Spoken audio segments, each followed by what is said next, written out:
भारत आ रहे जहाज को पकड़कर और उस पर गोलीबारी करके अच्छा नहीं किया, बल्कि इसके क्या परिणाम ईरान को भुगतने पड़ सकते हैं, इसके बारे में ईरानी सुप्रीम लीडर ने सोचा भी नहीं होगा, क्योंकि ईरान अब अपने वादों से मुकर रहा है। खैर कोई बात नहीं, जब घी सीधी उंगली से ना निकले तो उसे टेढ़ी उंगली से निकालना भी भारत अच्छी तरीके से जानता है। यही कारण है कि भारत ने ईरान को अगले 10 घंटों की मोहलत दी है, जिसमें ईरान को फैसला करना है कि उसे पैसे चाहिए या भारत से जंग। तो बहुत ही बड़ा अपडेट सामने आ रहा है, चलिए इसे विस्तार से समझते हैं। देखिए, आप सभी को ये पता चल चुका होगा कि कल लाइबेरिया के झंडे वाला एपा मेडोनेस नामक कंटेनर शिप गुजरात के मुंद्रा पोर्ट की ओर आ रहा था। तभी अचानक ईरान के इस्लामिक रिवॉल्यूशनरी गार्ड ने इस जहाज पर गोलीबारी करके उसे रोक लिया और फिर अपने साथ ले गई। ईरानी सेना का आरोप है कि ये जहाज बिना इजाजत हॉर्मुज़ से गुजरने की कोशिश कर रहा था, प्लस इस जहाज के नेविगेशन सिस्टम में भी छेड़छाड़ की गई थी।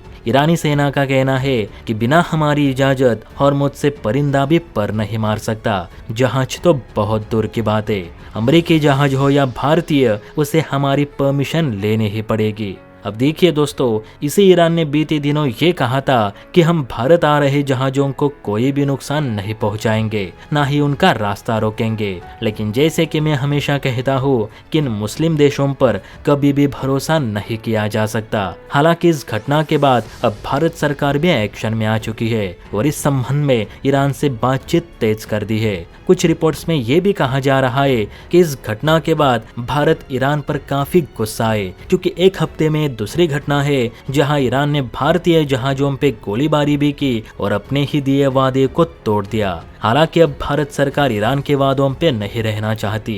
कहा जा रहा है कि भारत ने ईरान को अल्टीमेटम जारी किया है कि वो अगले 10 घंटे के भीतर हमें भारत आ रहे जहाज की कंडीशन बताए, उसे क्यों रोका गया और अभी वो जहाज कहाँ है, सब डिटेल्स चाहिए। और अगर अगले कुछ घंटों में हमें इस जहाज की कोई भी जानकारी नहीं मिली तो हम इंडियन नेवी को हॉर्मुज़ के अंदर भेज देंगे और अपने जहाजों को सुरक्षित ले आएंगे।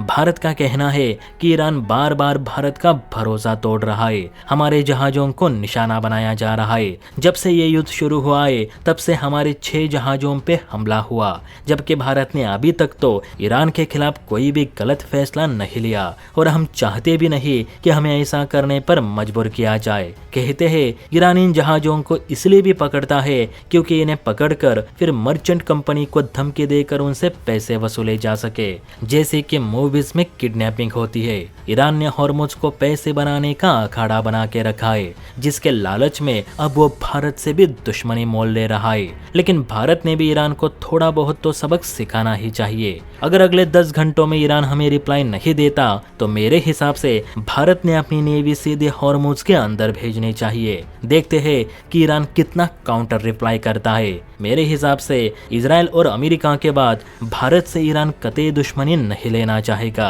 क्योंकि अगर भारत इस युद्ध में उतर गया तो रशिया अपने आप पीछे हट जाएगा। चाइना भी सीधे तौर पर भारत पर हमला नहीं करेगा और जो अन्य यूरोपीय देश भारत की वजह से चुप बैठे हैं वो भी ईरान के खिलाफ आवाज उठाएंगे।